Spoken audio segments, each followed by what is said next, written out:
Queridos irmãos, hoje o Evangelho nos apresenta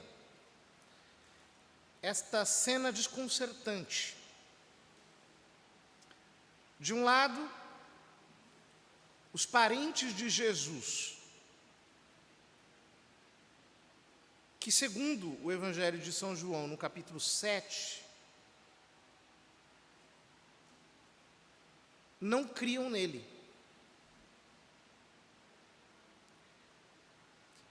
Por motivos óbvios, porque é difícil você crer em quem morou a vida inteira com você, de repente ele se revelar e você entender que ele é Deus. Eles vão até Cafarnaum, onde está Jesus. O Evangelho, no final, nos apresenta a sua chegada.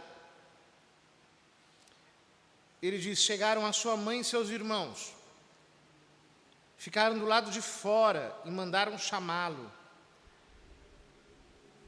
E Jesus responde: quem é minha mãe e quem são meus irmãos? Alguns interpretam este versículo como se Nosso Senhor estivesse desfazendo dos seus parentes. Mas não é esse o verdadeiro significado, porque ele não pode pecar. É inconcebível um ato de desprezo por parte de Nosso Senhor. Muito pelo contrário. O que ele está querendo ensinar àquela multidão é que o relacionamento com ele não se dá por um vínculo exterior, mas exclusivamente pela fé. E por isso ele responde: aqui estão minha mãe e meus irmãos. Quem faz a vontade de Deus, esse é meu irmão, minha irmã e minha mãe. Portanto, é apenas mediante a fé que opera pela caridade, como diz São Paulo, ou seja, que nos leva a incorporar a vontade de Deus na nossa existência, que nós estamos vinculados a Cristo. E nesse sentido, a Santíssima Virgem não é apenas mãe de Cristo segundo a carne, mas o é também segundo a fé, como ensina Santo Agostinho. Portanto, os seus parentes, aqui aparece com o nome de irmãos, adelphos, em grego. Nós sabemos que era uma palavra utilizada para todos os parentes próximos. Aliás, como eu explicava na homilia da manhã, a própria palavra parente, em latim, significa pai. E a gente chama de parente não apenas nossos pais, mas nós chamamos de parentes também os colaterais, os tios, os primos, etc. Então, o uso dessas palavras abrange, analogicamente, todos aqueles que, de alguma maneira, têm alguma relação consanguínea conosco. Ora, de outro lado, estavam os mestres da lei. E diante de tudo aquilo que Jesus ensinava e fazia, eles simplesmente dizem que é pelo poder de Belzebu, príncipe dos demônios, que ele expulsa os demônios. Jesus, depois, ensina que o pecado contra o Espírito Santo não tem perdão nem neste mundo, nem no século vindouro. É um pecado eterno. Mostrando que negar a verdade conhecida como tal e atribuir as obras de Deus ao demônio e vice-versa é pecado contra o Espírito Santo. E nós não podemos fazer isso. Ora, eu queria, partindo deste versículo,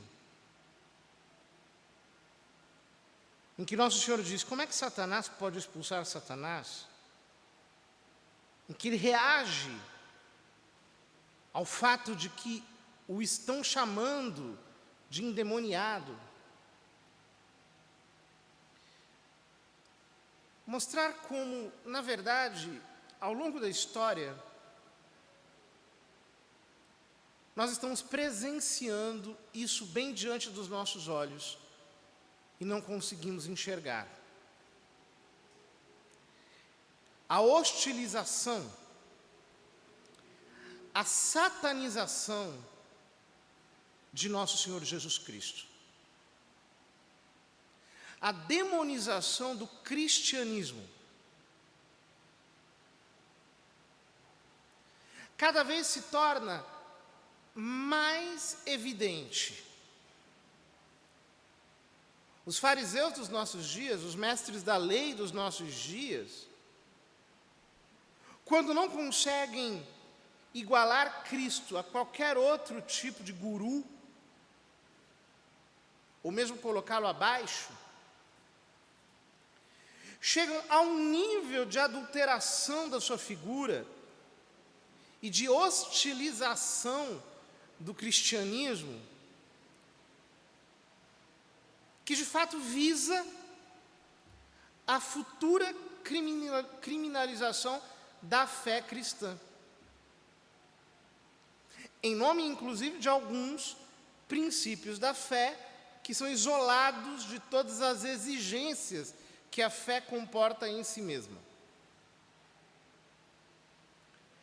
Então hoje, por exemplo, se fala do amor do Evangelho para invalidar as exigências do Evangelho. Então nós temos que amar. Portanto, nós não podemos exigir de ninguém que abandone o pecado e não podemos nem dizer que o pecado é pecado, porque isso é discriminação. É crime de ódio. É crime de preconceito. Ou seja, colocam-nos no papel de que ou nós renunciamos às Sagradas Escrituras e à doutrina dos padres da igreja, dos doutores eclesiásticos, ou nós não estamos vivendo o Evangelho e, portanto, somos criminosos, que temos que ser perseguidos pela força da lei.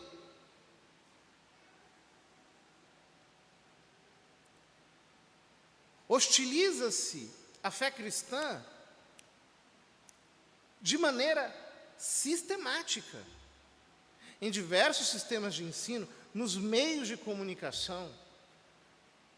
Apresentam-se interpretações pejorativas da história da igreja há séculos. Isso se faz com uma calúnia que depois se transformou numa verdadeira campanha de difamação, contra a qual os cristãos se sentem impotentes hoje em se opor, não conseguem se opor. Isso já começa muito cedo, século XIV, século XIII, isso começa a se formar, mas isso ganha corpo no século XVI com o Renascimento, o retorno ao paganismo, a rejeição da civilização cristã e o amor, a idolatria, aquilo que era característico da paganidade. Depois vem a Revolução Francesa, que agrava muito mais esses problemas. Liberdade de Deus, sem mandamentos. Igualdade sem hierarquia. Não há mais um poder sagrado que é oriundo da instituição divina de nosso Senhor Jesus Cristo. Todos os homens são iguais.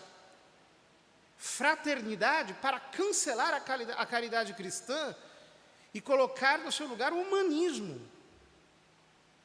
o naturalismo. Depois vem o comunismo e agrava tudo isso numa dimensão que nós sequer conseguimos assimilar totalmente ao longo do último século.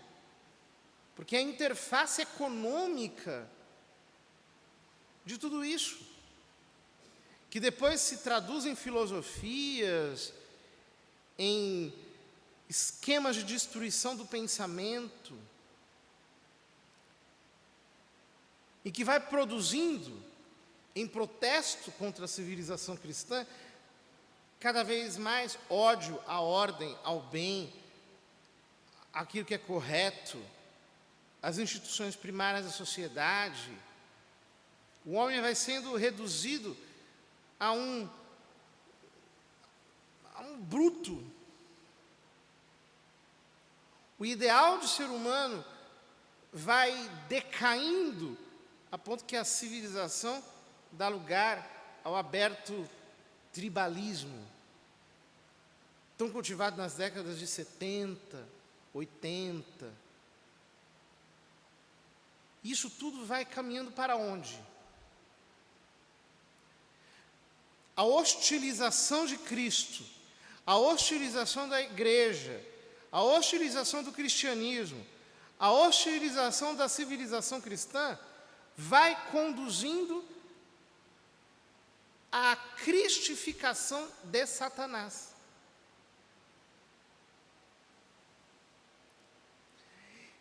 Por baixo de toda a revolução, há no fundo uma grande guerra religiosa. Parece que é uma autolibertação da humanidade caminhando rumo ao seu futuro laicista. O que as pessoas não percebem é que a porta dos fundos conduz a um misto de esoterismo, de falsas doutrinas, de misticismo, de espiritualidades esdrúxulas, que querem cancelar o mistério da encarnação. Porque o Verbo se fez carne. O Logos se fez carne. Portanto, ou nós nos unimos a Deus e entendemos que há uma ordem no universo que remete a Ele, e esta ordem, em última análise, é a própria pessoa do Verbo de Deus que se fez homem. Ou então, nós sucumbimos ao espírito revolucionário. E cada vez mais isso se torna manifesto. Nós vemos cenas grotescas, naturalizou-se a presença do diabo. Eu realmente fiquei chocado alguns anos atrás, quando alguns adolescentes me falaram com toda ingenuidade que estavam assistindo um seriado de televisão cujo título era Lúcifer. Então nós vemos no carnaval um homem fantasiado de demônio agredindo nosso Senhor Jesus Cristo, todo ensanguentado. E então nós vemos por todos os lados a banalização do mal, transformado cada vez em algo mais simpático, sem que nós nos demos conta disso. Jesus Cristo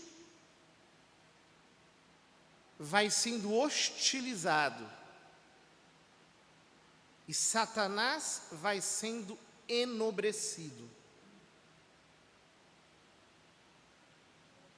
Vai sendo enobrecido muitas vezes de maneira sutil. Este é o problema. Eu vejo muitas pessoas que dizem, sobretudo nos últimos anos, não, eu sou cristão, eu luto pelos valores tradicionais da sociedade, eu voto segundo a minha consciência católica, eu quero escolher homens que nos governem segundo os princípios que estão nas Escrituras, segundo a lei natural. Mas o que adianta fazer isso se você está se entupindo de revolução dia e noite? Se você está escutando as piores músicas, se você está consumindo toda a arte revolucionária, se o seu ambiente está fortemente intoxicado de tudo isso que não é nada cristão, pelo contrário, foi feito para destruir a fé. Notem que as 3 revoluções têm uma interface estética. O Renascimento separou a beleza do bem. Então não tem mais virtude, não tem mais a lei de Deus. Então, aquelas pinturas de gente nua, de gente cometendo pecado, e aquilo tudo sendo ostentado como se fosse a coisa mais maravilhosa. Com a Revolução Francesa veio o romantismo, que separou a beleza da verdade. Então nós não temos mais a razão, nós temos apenas as emoções soltas, a intuição, e todo o movimento romantista, no fundo, é um movimento esotérico, que deprecia a razão para elevar os sentimentos, a intuição, até as últimas consequências. E então chega o século XX. E com a terceira revolução, a beleza já não é mais separada do bem nem da verdade, porque as revoluções antecedentes já tinham se encarregado de fazer isso. Mas a beleza se separa da própria beleza.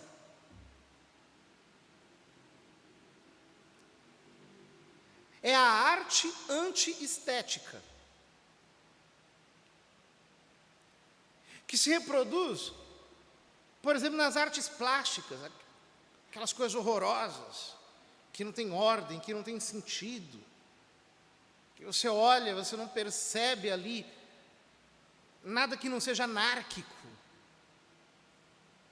ou na condenação da natureza pela exaltação de formas geométricas,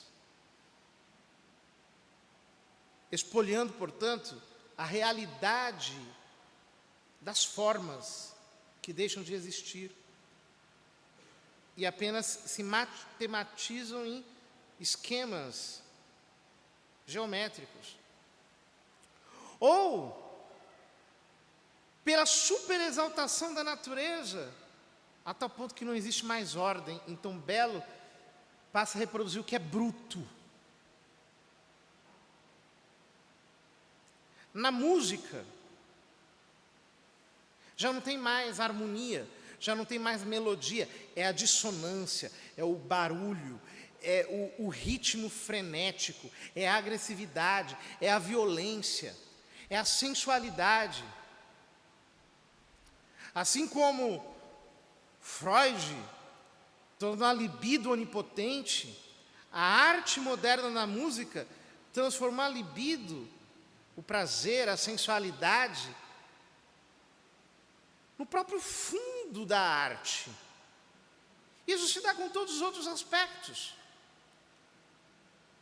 A música sinistra, que exalta todos os instintos animais do homem. Ora, o que adianta?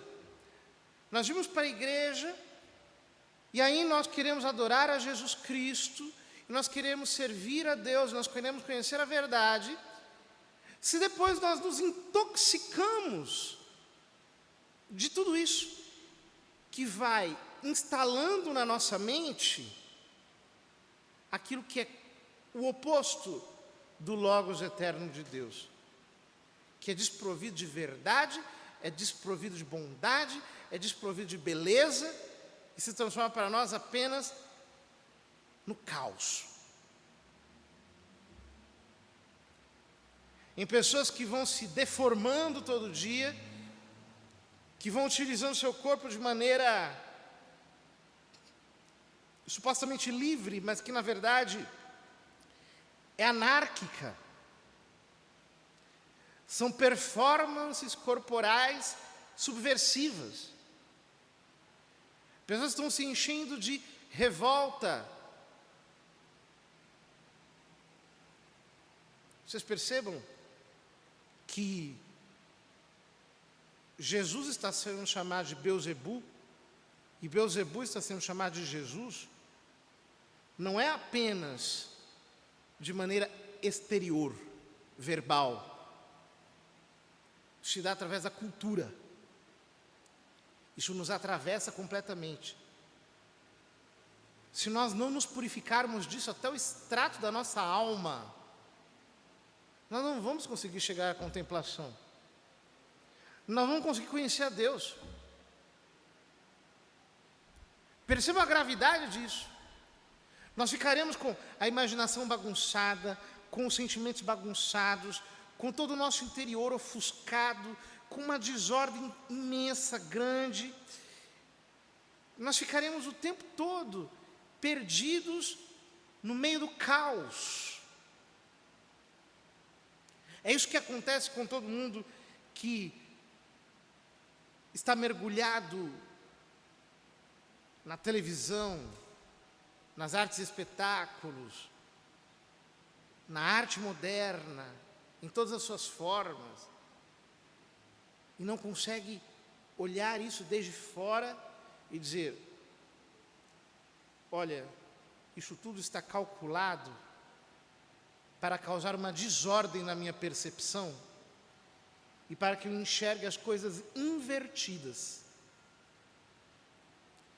Então, ao invés de chamar Jesus de Jesus e Beelzebu de Beelzebu, eu começo a chamar Jesus de Beelzebu e Beelzebu de Jesus. Porque aquilo entra em você sem que você perceba. Pense nessas músicas que exaltam o pecado de uma maneira tão gostosa e que vão penetrando no seu ser e vão te mudando sem pregarem nada. Não é que estão te ensinando, estão alterando a tua percepção diretamente. Aí colocam na televisão, por exemplo, um programa humorístico. E nesse programa humorístico colocam um monte de gente esquisita, de formas absurdas. Uns homens com cabelo de mulher e barba, e não sei quê, e gente doida falando, e aquilo tudo fica engraçado, e você começa a rir, você não percebeu, as suas resistências caíram, de repente a desordem entrou em você, e você começa a enxergar as coisas de maneira invertida. Ah, olha como é simpático isso aqui, olha como é legal aquilo lá, olha como isso aqui é bom, olha como não é tão ruim assim, olha como não existe tanta ordem, parece que o que tem ordem, que o que é correto, é careta, é antiquado, é brega, o normal vira insuportável, e aquilo que é subversivo, caótico, se torna interessante, se torna aventureiro. Isso está acontecendo conosco todo dia. Isso está passando pelos seus vídeos do Facebook, isso está passando pelos seus vídeos de WhatsApp, isso está passando pelo teu Instagram, isso está circulando na televisão, e você, como bobo, não se dá conta disso. E entra na mesma maré que todo mundo está navegando. Daqui a pouquinho, você começa a olhar para Jesus de uma maneira estranha. Aí parece umas imagens de Jesus alternativas. Você acha aquilo legal, você curte. Uma religião estranha, descolada, com valores trocados, e você acha aquilo maravilhoso. Isso já está acontecendo. Há gerações sendo formadas neste desvio. E não há quase vozes que percebam tudo isso de maneira tão clara a ponto de poderem acujar. Eu estou aqui acusando. Para que você abra os olhos. Isso é uma denúncia para os cristãos.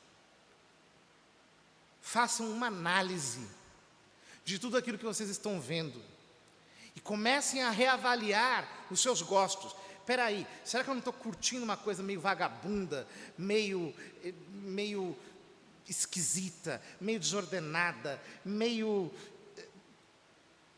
profana demais? Eu não estou me envolvendo com uma desordem cósmica, eu não estou traduzindo tudo isso em gostos, em estilos, e achando que não tem nada mais em nada disso? Façam essa análise. E comecem a estar atentos àquilo que passa pelos seus olhos, pelos seus ouvidos e por todos os demais sentidos. Porque está tudo calculado para que nós troquemos os valores e invertamos a realidade para chamar nosso Senhor de Beelzebul.